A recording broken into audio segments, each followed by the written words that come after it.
Hey, Shinobu, wrong person. Can I see their parents in heaven again? Oh my fucking god, I can't do this. Like, come on, look how beautiful this spread is. Literal tears. I'm staring at Kanao. I'm in tears.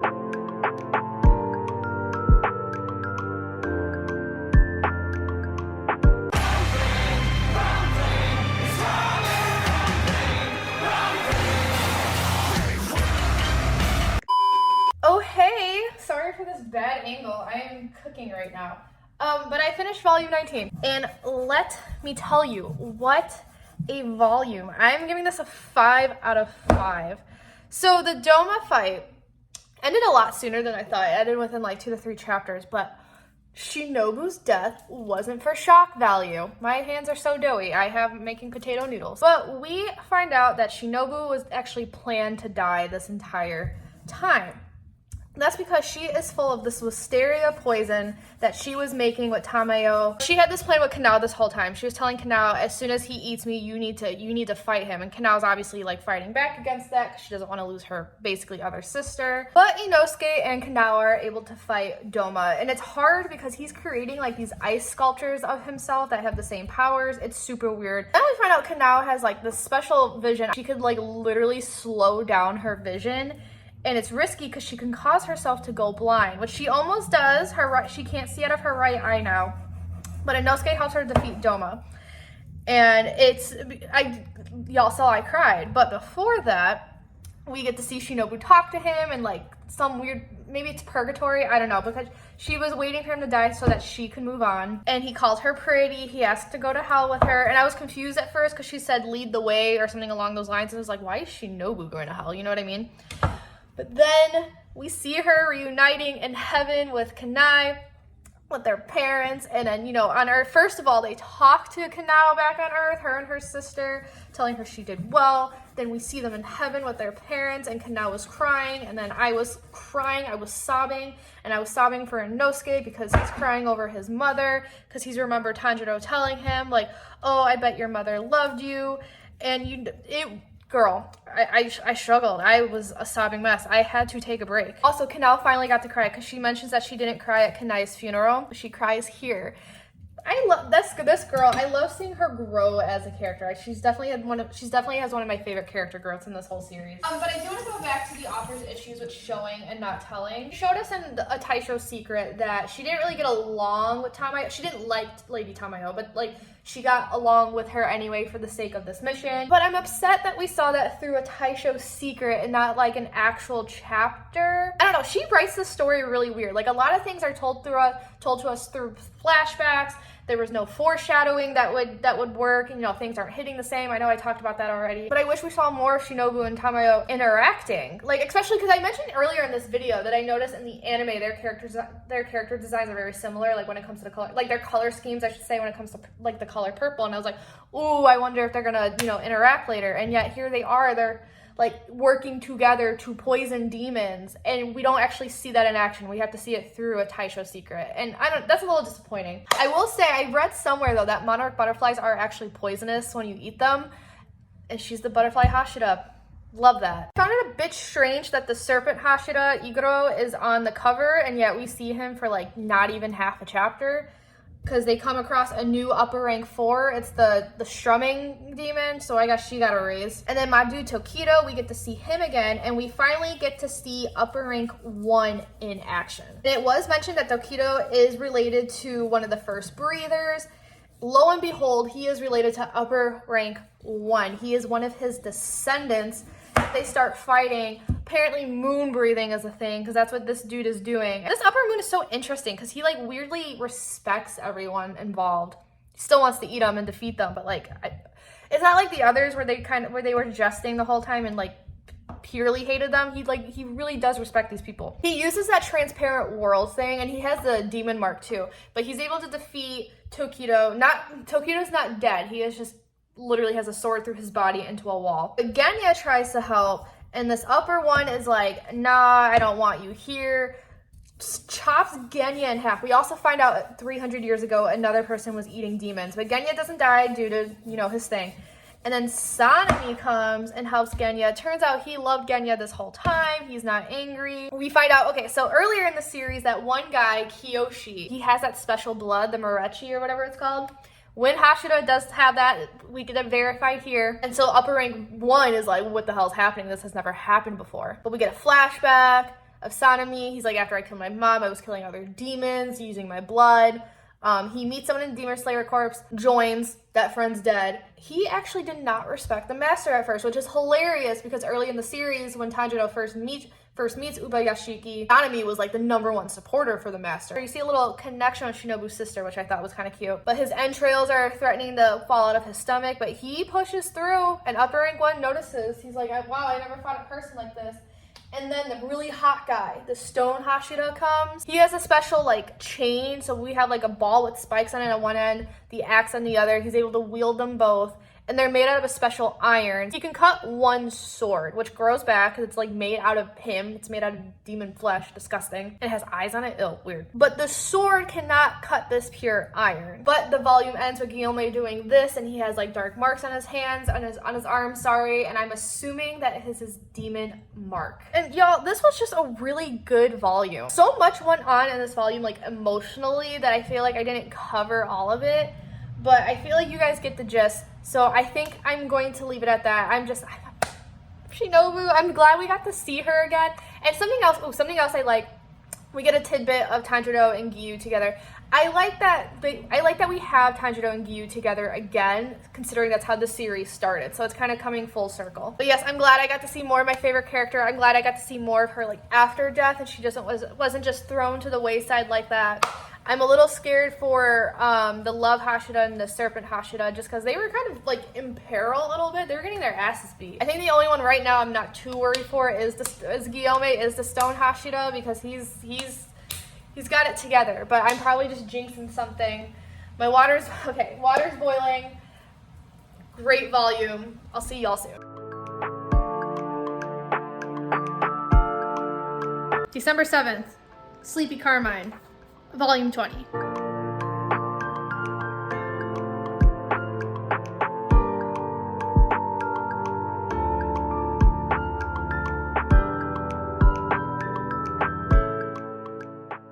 Okay, hello. I finished this. I need to edit a video, but I wanted to record this before I like forget everything. This entire volume was just fighting the Upper Moon one, which I'm not mad about. I just wasn't expecting. Like, usually Demon Slayer volumes will start with one arc, and that arc, or shouldn't call it an arc, but like a fight, I guess. The fight will end in the middle of the volume, and then the last half of the volume something else, but this kept right onto one topic, and I actually kind of appreciate that because it made the volume go by fast. So the Stone Hashira, Guillaume, he has this Demon Slayer mark, and we find out that, because earlier I was like confused because they're like, everyone with the Demon Slayer mark, then it went straight to another panel without answering that question, and I was like, what the fuck? Apparently, if you have the mark, you're supposed to die before you turn 25, but Guillaume has a mark and he's 27, and he tells Upper Moon 1, hey, you're lying. Someone has survived for longer, right? And Upper Moon 1's like, So, and right then and there, I'm like, yeah, it's fucking Yorichi, because who else would it be? Anya eats some of the hair of Upper Moon 1 and part of his sword, and then he can feel himself like become this demon, and he can also feel some of like Muzan's blood in him, which is like weird, but oh girl, you know, something spicy is about to happen. So Genya's really worried because of how weak he is, and not only weak because like his energy is spent, but just because we know he can't do a breathing style. That's why he has a gun and eats demons, blah blah blah. Something I appreciate about Genya's character is just when he was introduced, you would have never thought he would have been one of the physically weakest characters. He has a very rough demeanor, so you think he's going to be one of the best swordsmen in the Demon Slayer Corps.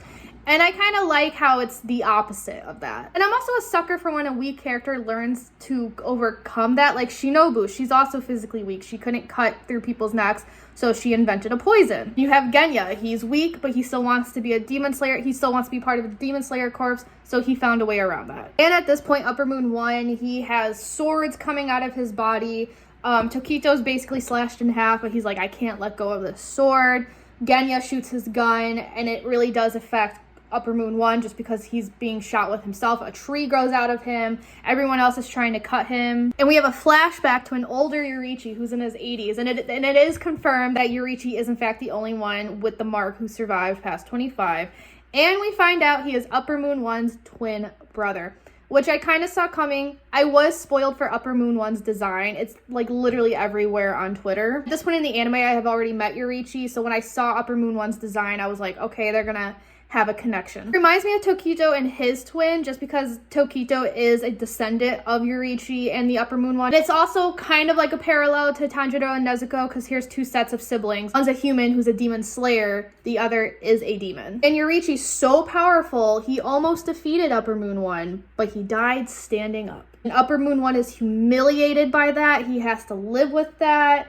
And do I feel sorry for him? No, absolutely not. Tokito's sword turns red, which burns Upper Moon 1, and it reminds him of Yoriichi, because I guess Yoriichi's sword did that too. And we have Genya, who's like literally chopped in half, but vertically. Whoa. And we have another flashback to Yoriichi because Guillaume and Sanemi, and I guess with the help of Tokito, we could say, they are able to chop off Upper Moon 1's head. And he has a flashback of Yoriichi, of him and Yoriichi when he's still human, discussing the breathing styles. Upper Moon 1's really worried because they're unable to pass on the sun and moon breathing. Another thing I forgot to mention, I do like that they're opposites. They play, or that she plays with opposites when it comes to these twins, because one is sun, one is moon, one is, you know, human, demon, and also like light versus dark, blah, blah, blah. Yoriichi mentions, he's like, you know, our descendants, or just any descendant of the Demon Slayer corpse, they're probably going to surpass us. And as we're seeing this flashback, we do see Guillaume and Sanemi and Tokito working together and doing things Upper Moon 1 can't imagine. Like, I mean, Tokito's basically dead and chopped in half, and he's not letting go of that sword. Sanemi and Guillaume are able to chop off his head when he is Upper Moon 1, because they work together. So Upper Moon 1, just like the other demons, he starts to regenerate his head, and Guillaume's freaking out. He's telling Sanemi, like, Tokito and Genya's deaths cannot be in vain. So at this point, we can assume Tokito is dead. He is pretty lifeless on the ground.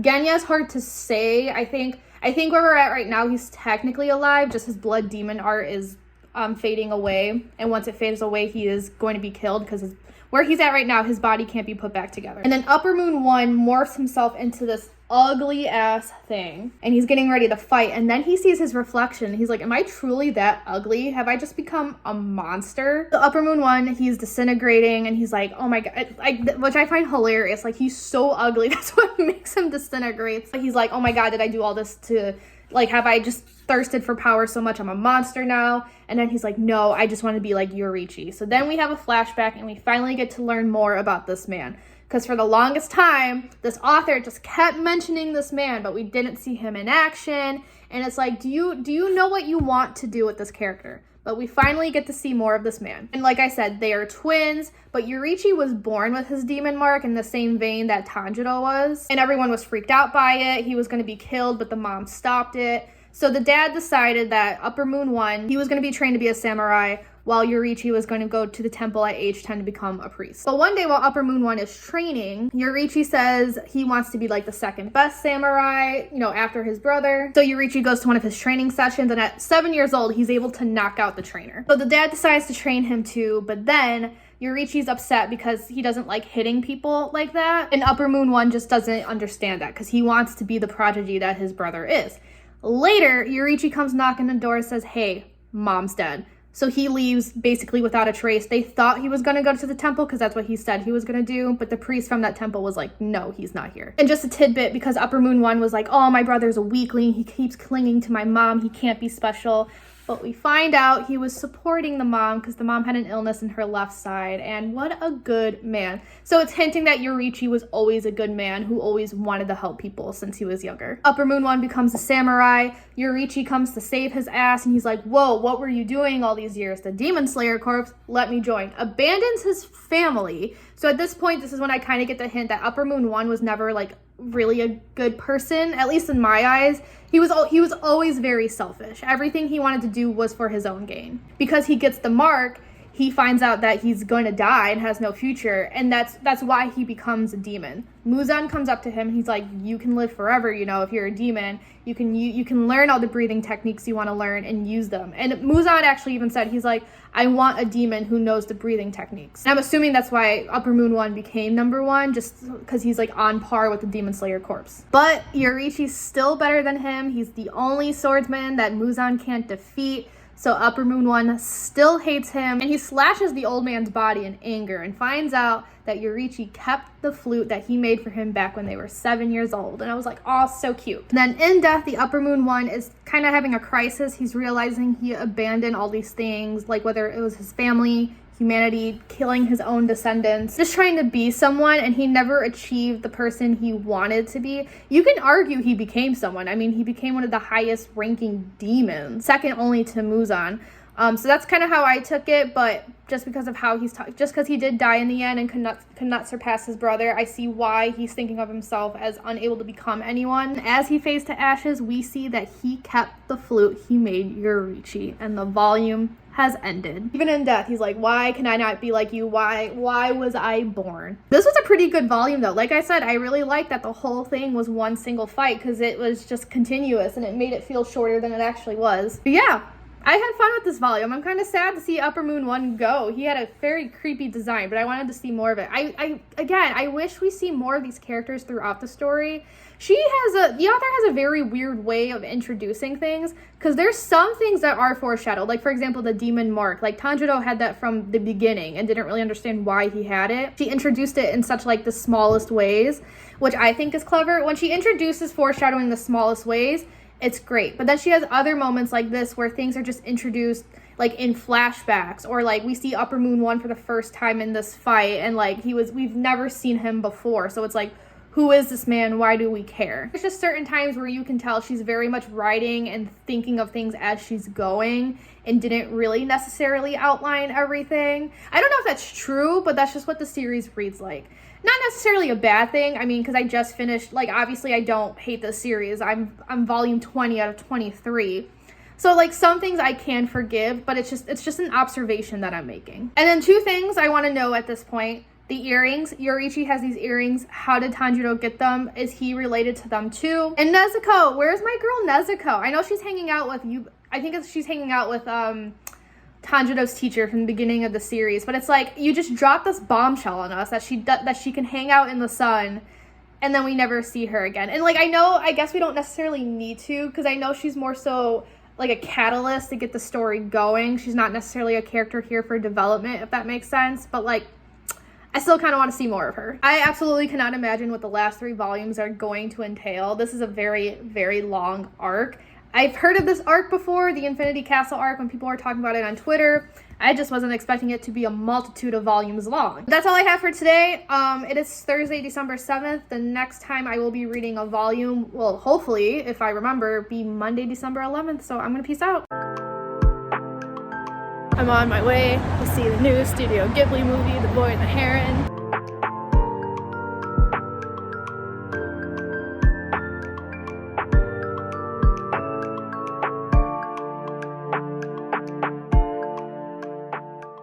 Hello everyone, it is December 11th. The last 3 volumes of Demon Slayer arrived today, so I am reading volume 21. Like, theoretically, if I didn't have so much to do, I could binge it. I could finish the series tonight. If I didn't have to get up early for work tomorrow, I would do it, because it takes me about 2 hours per volume, so that's 6 hours, which I could do hands down. Oh, so I'm excited. The reviews on Goodreads were saying this is an emotional one. These 2, what are their faces? Tamayo and Yushiro on the cover. I don't have high hopes for them. I'm scared. People on Goodreads said it's an emotional one, so I'm cautiously just gonna jump right into it. 1 chapter in. Fuck this, man.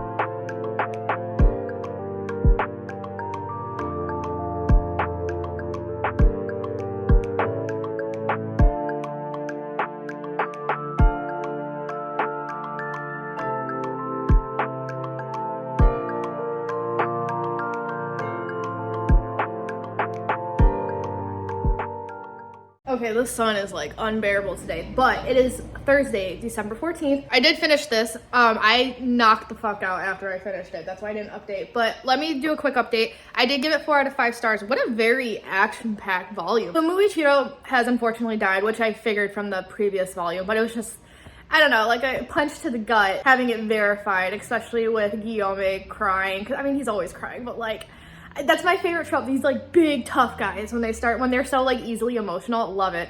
And then Muichiro seeing his twin, and his twin's like, no, you're too young to die, but they're reunited, and then they reunited with their parents. And then Genya with Sanemi like got me too, because we're like led to believe Sanemi's very annoyed with Genya. But then you have Genya, and Genya's death is sad because he still has like the demons in him, so he's like dying he doesn't even get to die as a human. He's dying as a demon. Then Sanemi yelling like, no, I'm your big brother. I meant to protect. I'm crying thinking about it. But oh, I'm your big brother. I meant to protect you. I didn't protect you. And Genya apologizing. Oh, y'all, do you see these tears? Ooh, that first chapter was rough. And then Muzan comes in, and his character design, like his full demon form, it actually looks pretty cool.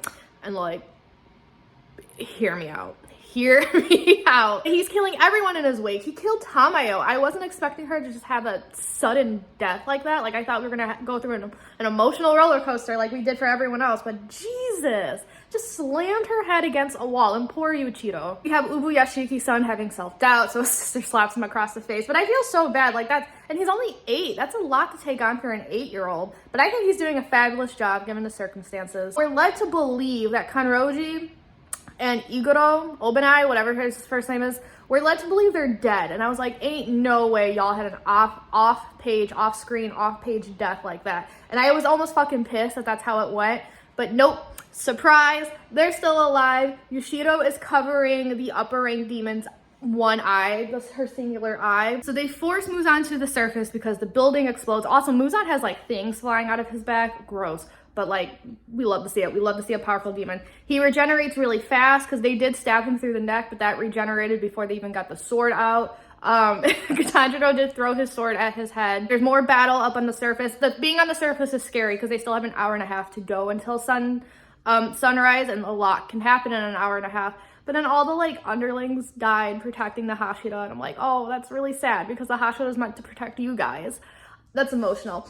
And then Tanjiro gets hit by Muzan with something, and now he has like gross shit in his face, and he's dead. Nezuko wakes up, which is a big deal because she's supposed to be sleeping. They want the chemicals to turn her into a human, but she's all in her demon rage on her way to Tanjiro, and everyone's confused because like, why is this not working? And they almost stopped her, but then Ubayashiki's spirit told his son to let her go, and then he started crying and I started crying. It was, girls, it's an emotional journey here. And then we find out, did we find this out earlier? I don't know, but everyone's getting hurt, and finally Giyu tells Murata, like, hey, can you take Tanjiro away and heal his wounds, blah, blah, blah. And this is when I think we find out Murata was with Giyu during the final selection. And then I had flashbacks to, Sabato, and it was a whole thing.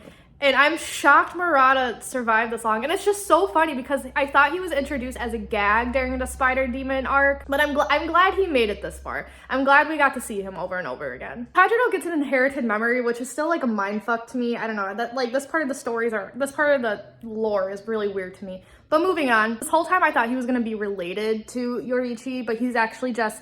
his ancestors were just friends with him, which I kind of like because I think being related to him would be a little like corny and cliched. But I like the ancestors just being friends with him. But we find out more about Yoriichi's past. So he actually speaks very highly of his brother, and at one point his brother really did love him, which makes their story even more tragic because that brother grew to hate him over time. We find out Yoriichi had a wife and child, but unfortunately, as these stories go, Uta was killed by, I think it was by a demon. It was just because Yoriichi didn't come home in time, which is like eerily similar to Tanjiro's story. Like that's what Tanjiro didn't come home in time, so his family was slaughtered. A demon slayer invites him to the demon slayer corpse, and I like the design of this character because you could tell he's what we today known as the flame Hashira. Because these demon slayers weren't using breathing techniques. It was Yoriichi who taught him how to do it. So we get to the last chapter, and in this chapter, Yoriichi comes across Muzan and Tamayo. And this is when we learn why Muzan's so afraid of this man, because Yoriichi was like the only guy to ever be able to nearly defeat Muzan, and like he stabbed him pretty good, like body parts falling apart. Muzan wasn't regenerating, and it was because Yoruichi had that red blade. And Muzan was just so scared that he was able to do that, and then, you know, he left, and Tamayo was like, oh my god, you could defeat him. Those two worked together for a while, but it was at the expense of Yoruichi's career. The Demon Slayer Corps kicked him out because this is when his older brother became a demon. Muzan wasn't defeated, and it was like a scandal that he let Tamayo go. And then we go back to his conversation with Tanjiro's ancestor, but then there's a little tidbit about him hugging the ancestor's child, and he's crying, and it like, this whole thing, it makes me wonder, and then the volume essentially ends there, but the whole thing makes me wonder, like, yes, this point of time he's crying because he's picturing like a better world for this little girl, but then it also makes you wonder how lonely this man has been, because, you know, his wife and child died, his brother's now a demon, he gets kicked out of the one community he was in, and it's kind of hinted at that he's roaming alone until his death. I don't know, this man just has so much guilt, and I think that's what made that panel of him crying so impactful. We learn more about his family at the end of the chapter Secrets. His brother killed the Demon Slayer Corps master, and that's why the new master was only fucking 6 years old. That's insane to me. Imagine being that smart at 6. We learned that Muzan killed all the sun-breathing wielders. The Demon Slayer Corps like plummeted. They were not as strong. Basically it for this volume. These, like, the end of chapter Secrets kind of bother me just because it makes me wonder what's happening behind the scenes when making this manga, because all of this information is so important. And she even said these are notes that just couldn't make it to the story, so I'm putting them here.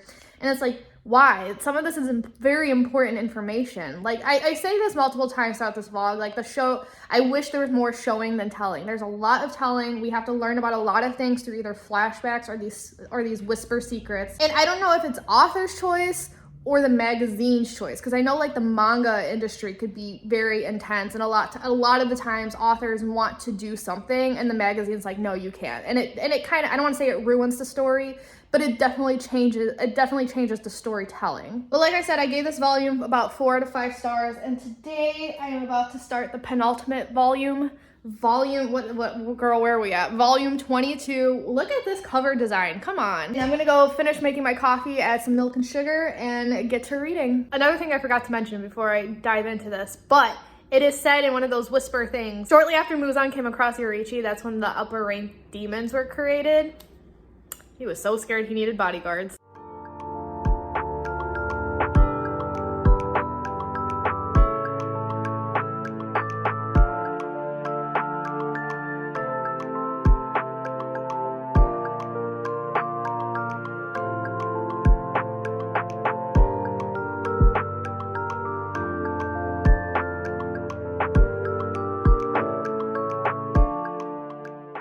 But guys, I finished this a few days ago actually, because it's December 17th, and what an intense volume. So in the first chapter we find out Igoro's backstory. Igoro Obanai, I don't actually know which one's his first name. We find out his backstory, and basically his family was always rich, but rich through very shady means. They always had girls, so he was locked away. Turns out his family's in cahoots with a demon, a serpent demon. So I think it's incredible that he adopted his breathing style from this demon's aesthetic. And he was supposed to be the sacrifice. That demon gets mad when he runs away and kills his entire family, and he feels really guilty about it. It's like one of the reasons he became a demon slayer, because now he's trying to save people. He's upset he committed a lot of sins, and that's why he says if he dies, if him and Mitsuri die, he hopes that in another life that they're able to get together. He just can't get together in this life because of his past, which is really sad, because I feel like Mitsuri is the type of person who, I don't want to say overlook it, but just accept him for that. They're all dying anyway because of Muzan's poison, and then Tamayo's cat comes, saves the day, and Muzan's really upset because he's like, oh, even in death, she vexes me. So Inosuke, Zenitsu, and Kanao come to join the fight. If they put on those papers, they turn invisible, which catches Muzan off guard. But he catches on. He explodes his body at one point and nearly kills everyone. I thought people were dead during that scene, but they are still alive. However, he is threatening my girl Kanao and Tanjiro. Tanjiro's obviously like not dead. He's the main character and we're this far. There was no way the author was gonna kill him off. He gets better and he is now back in the fight, and he makes a great discovery. Tanjiro kind of infers through his shared memories what the 13th form of sun breathing is. He lists all the other 12 forms, and now he's kind of like doing a circle, like doing a dance around Muzan, trying to do these forms up until sunrise, because it's like the only thing we can do at this point.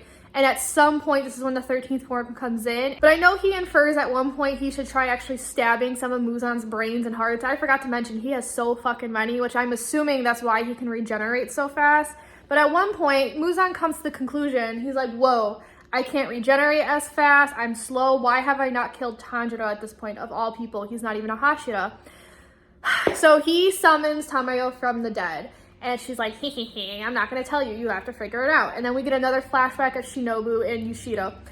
Earlier in this video, I said I am kind of upset we didn't see more scenes with Shinobu and Tamayo. We were kind of just told that they happened. My microwave's going off. Now I'm understanding why the author chose that, because by doing that, like, we would get spoiled for a lot of things. Like, a lot of, you know, twists and turns would not be happening. But now we actually do get to see more scenes of Shinobu and Yushido and Tamayo together, creating these plans. And this plot twist, I still don't know how I feel that we have to find out everything through flashbacks and not necessarily like organically throughout the story. But in this instance, given like what's at stake here and how she wants to keep us on our toes, I can kind of forgive this. But in this flashback, we find out that Muzan doesn't have not one serum in him, the one that makes him human, but two serums, two poisons I should be calling them. This one ages him. He's aged 9,000 years, and that's why he has slowed down significantly. And y'all, Muzan's out here really struggling, because not only is all this shit going on, but his scars from Yorichi show up. Now Tanjiro and Iguro, because he pops up again, get to know his weak spots. Iguro's blind with the fucking Joker smile, but you know what? He still's got his snake. Tanjiro gives him one of those paper things, now he could see better. And I noticed Iguro was actually able to stab Muzan through the neck, so good on him. Then we go back to Nezuko. She takes her hand away from her eye, and it's a human eye. And I'm like, of all times for this human, going back to human shit to happen when we still need you to be in demon form. We actually get a flashback of Muzan on the day he killed the Kamado family, and we found out his true intentions. So his true intentions were not to kill them, it was to turn them into demons to see if they can withstand sunlight. However, he gave them all too much blood, and all that blood is what killed him. So that's when he was like, oh, I guess no one can withstand the sun. And ironically enough, Nezuko cannot withstand the sun. And so he got what he wanted in a way, and yet he can't control that demon that he wants so badly. Then Nezuko has flashbacks. We get flashbacks of everyone. Obviously the family, obviously Zenitsu, Inosuke, Kanao, Genya, the found family. But even when she first met the Hashira, we get a few personal ones with them. We get a personal one with Shinobu, my fave, with the goldfish. And then she remembers Tanjiro, and that whole sequence basically ends with her saying, I am Nezuko Kabuto with two human eyes.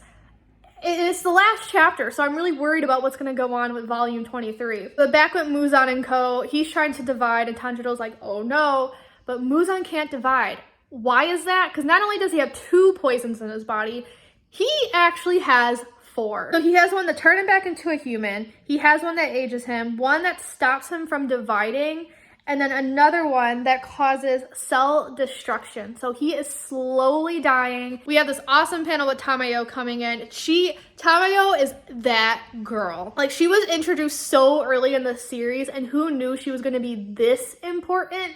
Obviously, with like her whole gimmick as a character, she was going to be important, but I didn't think she would be this important. And I was so upset that she kind of just had such an abrupt death. But like the fact that she keeps popping up in death and is like getting Muzan's ass kind of makes up for that. And now, Thursday, December 17th, girl, it's Sunday, it's not Thursday. I have to leave for Chicago in 2 days, and then therefore I just won't have any time to read because it's my Christmas break. So tonight, Sunday, December 17th, I am reading the very last volume of Demon Slayer. I don't know where this is going to take me, especially with Nezuko. I'm so worried. Let's just jump right in.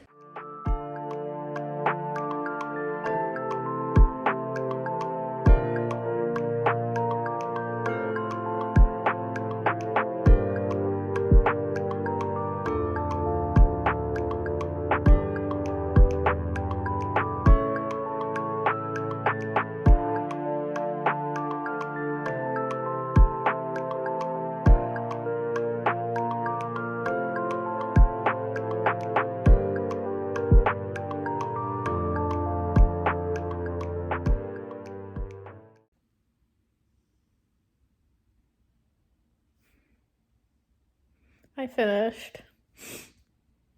And that was actually beautiful. I need a minute. I need to think about this. It's over. They're gone. These people became like my friends and family this past year, and I have to put them on the shelf. I'll be back.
Things are happening.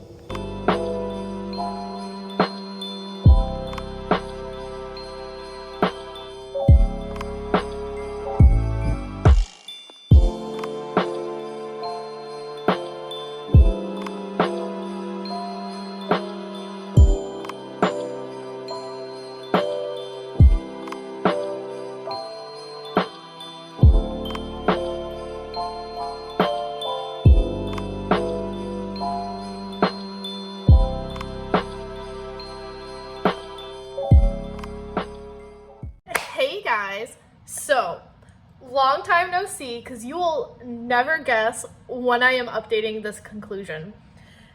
I am updating y'all on August 24th, 2025. I started this vlog in January of 2023, and it has taken me over 2 years to conclude this. What had happened was I finished the series in December of 2023, and I was like, let me gather my thoughts. I'll think about a conclusion later, right? No biggie. And then time just kept going and going, and it took me forever to edit the vlog itself because there were other videos I wanted to get out, so I put it on the back burner. But now that I'm finally like, girl, it's been 2 years, edit this fucking vlog, I'm realizing there's no summary of what I read of volume 23, and there's no fucking conclusion. So here I am, much older, or not that much older, but I started this vlog when I was 25, not even 25 and a half. Y'all remember half birthdays when some of us used to make a big deal about it? And I am now coming to you the day after my 28th birthday. This is so fucking embarrassing. And like, I remember things from the last volume, but not everything. So I had to go on like the fandom site and write down a bunch of shit so I could do a proper summary with proper thoughts and finally give y'all the proper conclusion. Okay, so let's talk about volume 23. So it starts out with Muzan fucking pissed, because remember, he has Tamayo's poison in his body. He can't regenerate anymore. He is slowly turning into a human. Now those red blades he doesn't like can cause more damage, and Tanjiro and Snake Dude Iguro are trying to attack, but then there's this giant fucking shockwave that I believe was caused by Muzan. And Muzan's body changes. He has these like jaws coming out. The artwork for that went kind of crazy. And then our boy Inosuke comes in, and this is when we find out how hurt a lot of people are. So obviously a lot of people died that we know, but at this point, this is when we find out, I believe this is when we find out, I don't think we saw it happen, but Guillaume lost a leg and Giyu lost an arm. And Inosuke, being the good dude he is and having absolutely no fear, he doesn't give a shit, he's talking to Muzan, the king of the demons. He threatens him, he's gonna take revenge on the demon slayers that have died. We respect that. And Zenitsu also enters, and Tanjiro stabs himself because he thinks it's a blood demon art that's like hurting him, stopping him from doing something. I just remember he had to stab himself in a non-fatal part because I was like, what are you doing? But then we move on to the next chapter. So the next chapter is just the fight between our main three and Muzan, but there's a lot of sacrificing going on, protecting Tanjiro, which I think was just so sweet, because in the beginning you have all these demon slayers against Tanjiro. How could you have this demon sister? Why can't we kill her? And now we have two of the people that hated him trying to protect him, and plus Mitsuri. She chops off an arm, she loses one in the process. Sanemi is able to chop off the other arm of Muzan, and the one that was the most poignant to me is Iguro, the snake dude, who takes a bite in order to protect Tanjiro, because Tanjiro was supposed to be bitten. And I just thought that was so poetic in a way, just because it was like Iguro who hated him. Him and Sanemi really hated Tanjiro the most in the beginning, and now here they are trying to protect him. But then we immediately go on to the next chapter. Shit is happening. The sun is beginning to rise. Muzan's freaking out, sends out another shockwave. Our boy Tanjiro loses an arm. Giyu helps Tanjiro pin down Muzan so they can, keep him in place so that he could turn to ash with the sun. Their swords turn red. And again, it wasn't like, I remember it was like the black sword was never supposed to turn red. And I knew this was coming because Tanjiro's a main character, but like, it's still exciting. But then Muzan turns into like this disgusting baby thing that I never want to see in my life again. It's always the fucking creepy babies. And swallows up Tanjiro, and he is taking Tanjiro to hell with him basically, because he's trying to dig underground. He's trying to get away from that sun. But our boy Tanjiro is so smart because he attacks from the inside, because I guess Muzan, who thinks he's some genius, didn't think of that. And Muzan is disintegrating. Too many things are happening. He's not gonna win this battle. Next chapter, sun is up. Muzan is dead. Ding dong, the fucking witch is dead. And this is the chapter that killed me because it was very Guillaume focused. My dude, he's hot. He's still hot. All this time later, I still think he's attractive. My dude is dying. And everyone's trying to help him, the Kakushi, whatever they're called, they're trying to help him and he's refusing. He's like, it's when my time comes, my time comes. Like, it's my time now. And as he's accepting death, we see all the children that he took care of come and apologize, because this is when we find out what we thought happened did not happen. They weren't necessarily running away in fear. They were scared for him because he was blind. So they ran out to fight this demon in order to protect him. And I think that's so fucking precious. And I'm tearing up thinking about it. So it's Guillaume who does the apologizing. He's also apologizing just for not protecting them. And the kids are like, no, it's okay. We love you and we've been waiting for you. And I'm tearing up again. And Guillaume is the one who says that they can move on together. And he dies in tears with a smile on his face. And then I cried and had tears streaming down my face. That hurt so bad. I'm just so glad he could be reunited with those kids again. But also, just another thing that I wished happened, I'm going to reiterate because I know I said this earlier in the vlog, but I'm going to reiterate it again. I wish there was a scene regarding him and Shinobu, whether it was during her death or like she saw him in the afterlife and said whatever she said to him, because they did have a history together. I think when he was a demon slayer, he saved her and her sister.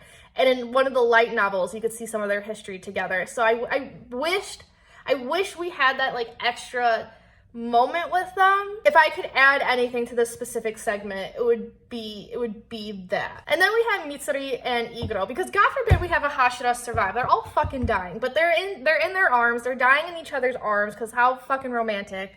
It's so fitting for the love Hashira. And as much as I didn't find these two to be my favorite characters, it still gave me chills, because Iguro, being like the weird guy he is, he told her normalcy is what made him feel normal. And then she asked him, if we reincarnate in another life, can we get married? And then they die.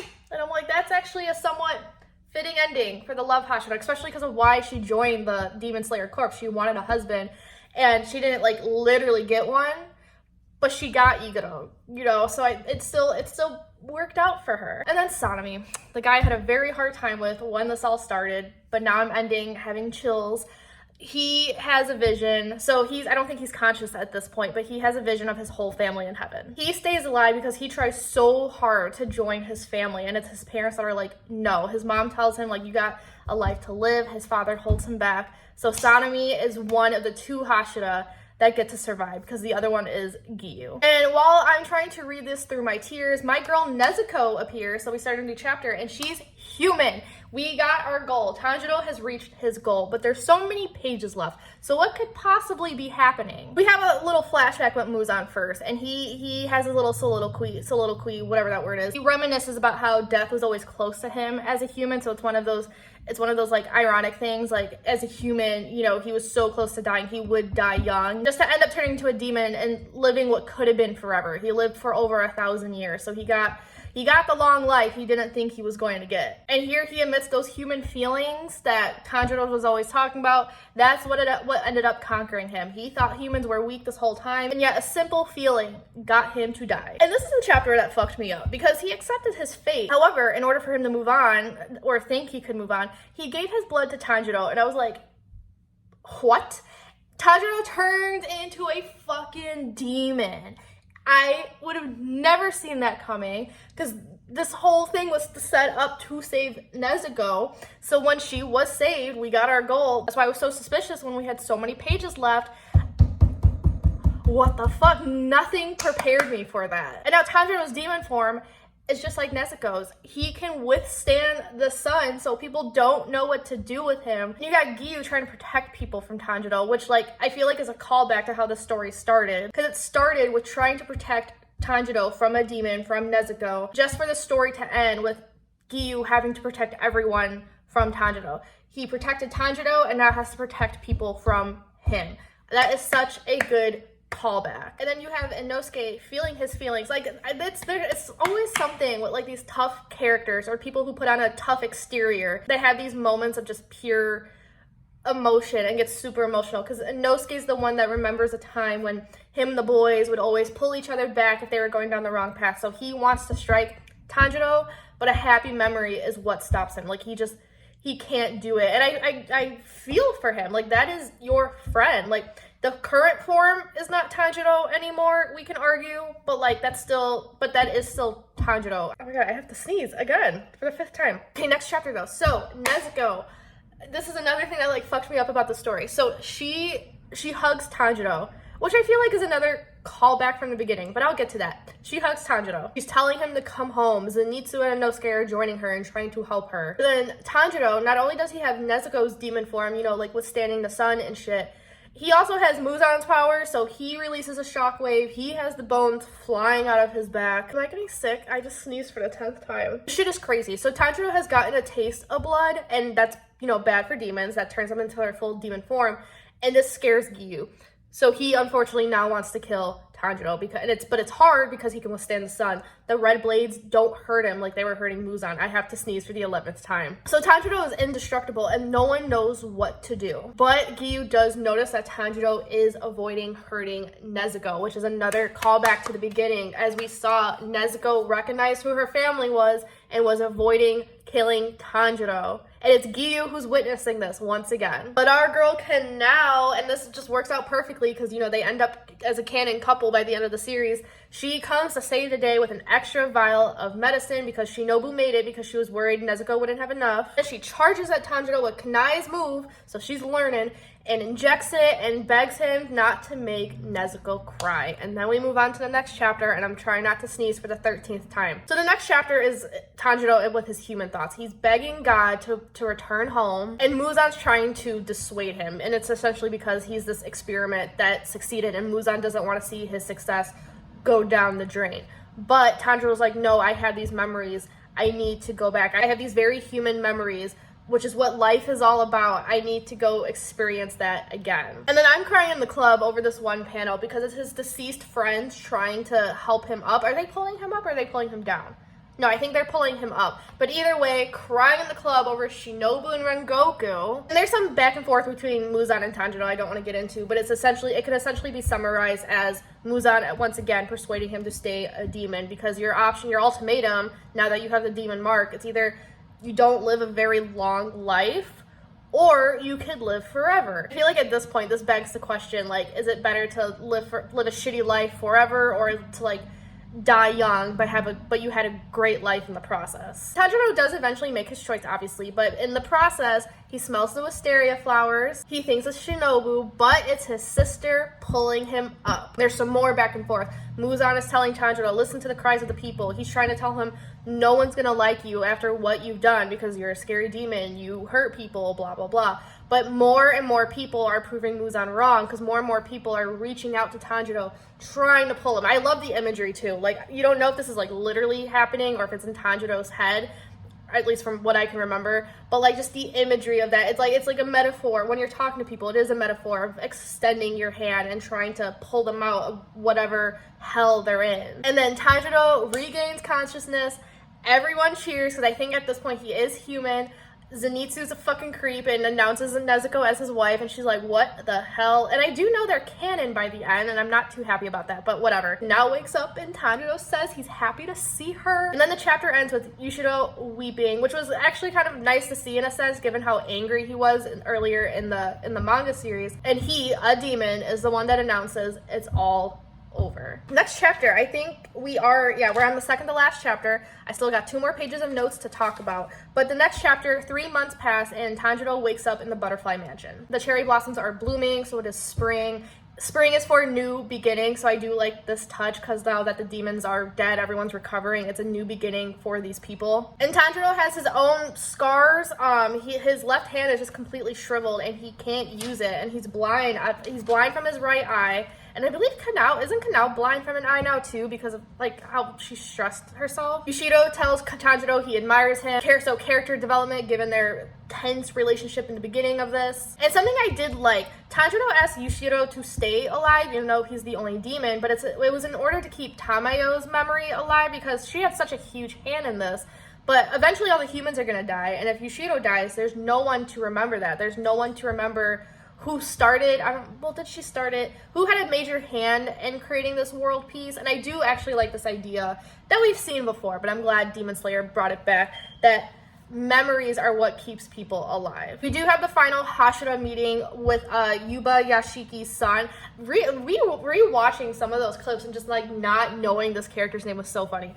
But anyway, it's with the son and only Giyu and Sanemi. So I know if this were real, like I know that silence was loud and that's just so sad. But the corpse is officially disbanded and Sanemi and Giyu have a moment of smiling at each other. And again, really adored this, given again how tense their relationship was in the beginning. And Sanemi, cause Sanemi hated Giyu. Have a little scene where Inosuke's trying to steal food from Aoi, but she catches him. But it's Inosuke who's like impressed with that, and they smile at each other, and I was like, oh, and now I know they're canon, so that's like kind of cute. I mentioned something, I forgot what I said exactly at this point, but I mentioned something earlier in the vlog, like wondering if they would be together, given how how abrasive both of them are. Tanjiro meets Kanao outside. She has Igoro's pet snake, so we know the snake lived and has a home. It wasn't abandoned. Sanemi speaks to Nezuko, so he's making more leaps and bounds. He apologizes for not protecting Tanjiro. Nezuko makes a comment that she loves to sleep, which reminds him of Genya.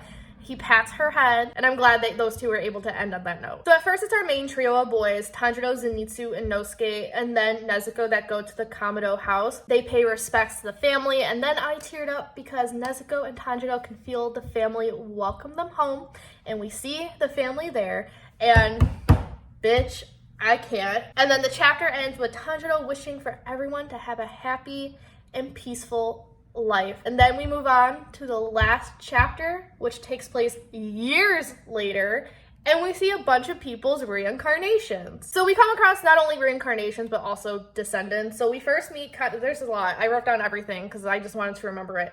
We meet Kaneda Kamado, who looks like Kanao. Zenitsu's descendant, looks exactly like him, just has black hair. He's reading Zenitsu's autobiography, but his sister, who looks a lot like Nezuko, tells him to stop reading this because she thinks it's a book of lies. And it's the son who says he believes those who died fighting demons reincarnated to live a peaceful life. And we see that as the chapter goes on. I do want to say before I move on, because I mentioned the daughter looks like Nezuko, I do like that the author, I mentioned sometimes in this vlog, I have a problem with her telling and not showing, but in this chapter, she was showing and not telling. Like, she didn't tell us who these kids were related to, who the canon relationships are. We're able to figure that out by just looking at these children. But moving on, when it comes to reincarnations and the Demon Slayers living reincarnated to happy, peaceful lives, there's a man named Tenma Uzui who looks a lot like Tengen. He wins a medal. I'm just having an epiphany right now. Oh my god. Because I am reading Jujutsu Kaisen and there's a character named Tengen and I'm like, why do I know that name? It's in fucking Demon Slayer. We meet a man named, or not meet, but we see a man named Aoba Hashibira who looks a lot like Aoi, and Inosuke, he discovered the blue spider lily that Muzan was looking for. The reason Muzan couldn't find it is because it only bloomed during the day, which Muzan couldn't go out for. During the day, only 2 to 3 times a year. So like, it's just mind-boggling that Muzan was looking, it was hopeless for him to look. He would have never found it. I'm also glad we get an answer about this, just because I was worried that like once Nezuko being immune to the sun was introduced and Muzan dropping his search, like it was just never going to be brought up again, because I remember it was like a big deal in the beginning of the manga and then she just dropped it.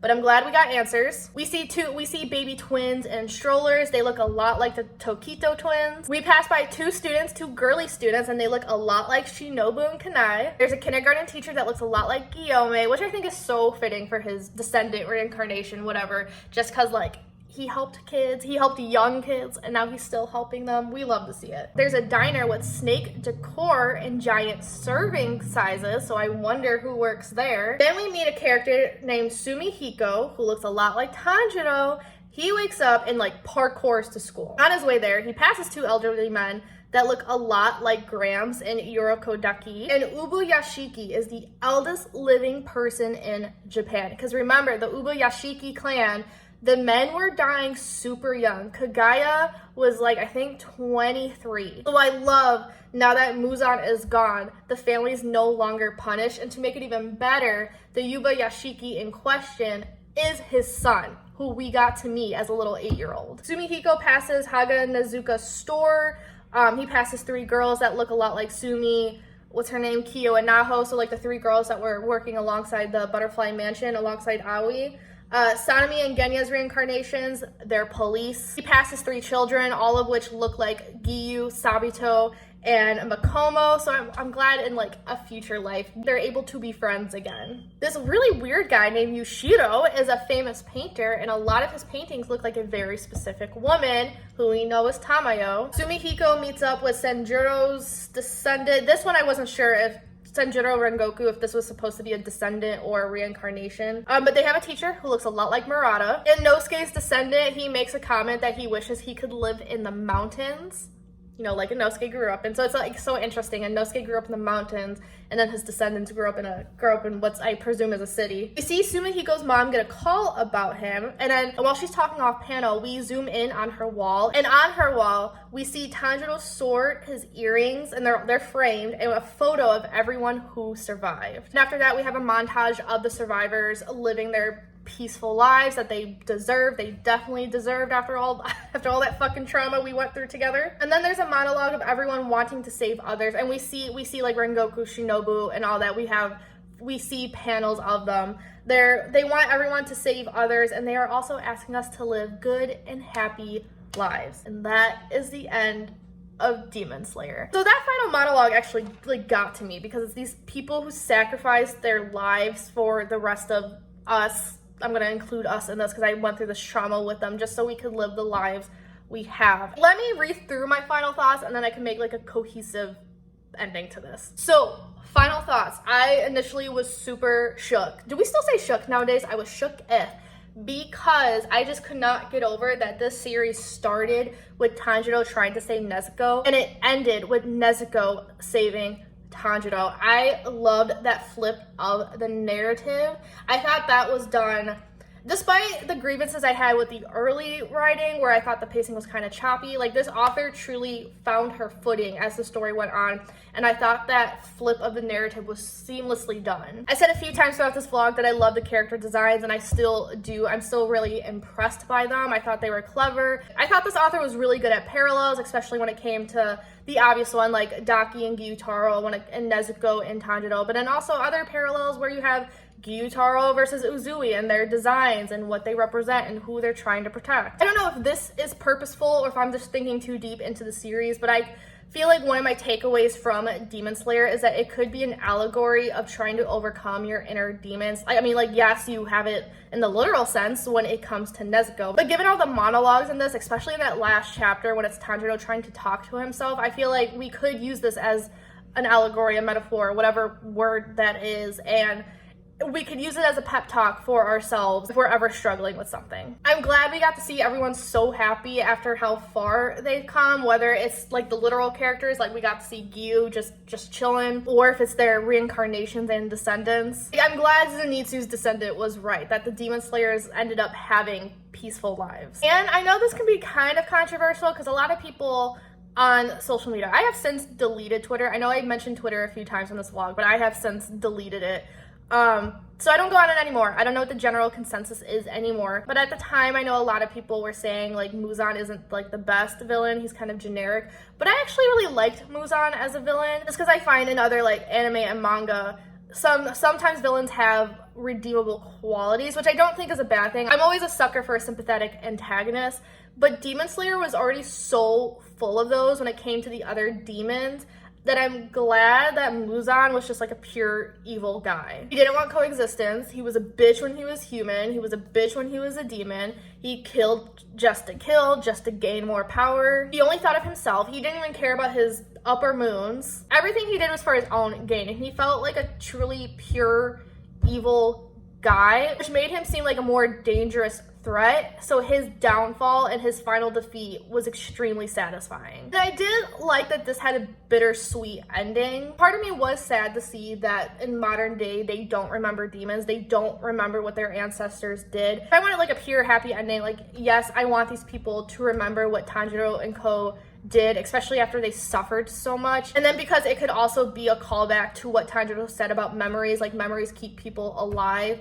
But then at the same time, the fact that they don't remember demons and they think Zenitsu's autobiography is one big lie, it shows how much these demon slayers have succeeded and how safe the world is now. I didn't hate the ending. I was actually perfectly content when I put the book down. But I know sometimes people have issues with a bittersweet ending like that, but I think for me personally, it did work well. I do have one gripe with this ending, with this, not the ending, with the story as a whole. I do have one major gripe. I feel like the Infinity Castle arc came a little too soon. Maybe I shouldn't use the words a little too soon, given how many fucking volumes and chapters the story is. But I don't know, I felt like I got whiplash when the training arc began. I feel like, and I don't know what they could do, so this kind of makes me a bad critiquer at this point, but I feel like something else needed to be there between the Swordsmith Village arc and the Hashira training arc. And I think from what I read, she was actually having some issues behind the scenes. Like, I think she, like, the author, like, got sick or something, so she had to hurry up with the ending. But I don't know, like, overall, I feel like this needed one more arc. I don't know what could have happened in that one arc. Like, maybe we could have seen Guillaume more, because I feel like Guillaume and Sonomi and then Igoro, they didn't really have their own arc. Like, we had, like, all their stuff was smushed into the training arc. Am I making sense? I don't know. Like, something needed to be there. That's it. That's the summary of that. Too long, didn't listen. Something else needed to be between those two arcs. But that is it. That is the Demon Slayer vlog. I can't believe it took me like 2 years to update an ending. Like, cause listen, I have seen season 3 of the anime, and I was not a fan of it. I found it to be more boring than when I was reading the manga somehow, which is kind of impressive given voice acting and music should usually heighten that shit. I have seen season 4. I already have my ticket to see the Infinity Castle movie. So this vlog has been a long time coming. I hope you guys enjoyed it though, because I did have a lot of fun filming this, and I had a lot of fun editing it together and trying to decide if I was going to be one video or several parts. It's several parts because I did not want to put out a 3-hour video. But like, if you made it this far, thank you so much for watching. Let me know your thoughts down below if you guys are excited for I'm excited for the movie, so let me know if you guys are excited for the movie. Look forward for future vlogs. They probably won't be coming for a long time, but I did read The Promised Neverland in 2024. I also read Happiness in 2024, and I'm now reading Jujutsu Kaisen in 2025, and I have plans to start Blood on the Tracks in 2025 as well. So look out for those. Eventually, they'll probably come out in 2035. If you like this video, give it a big thumbs up, comment, subscribe. Y'all know the drill. And without further ado, I'm going to peace out, and I'll see you guys later. Ciao a tutti.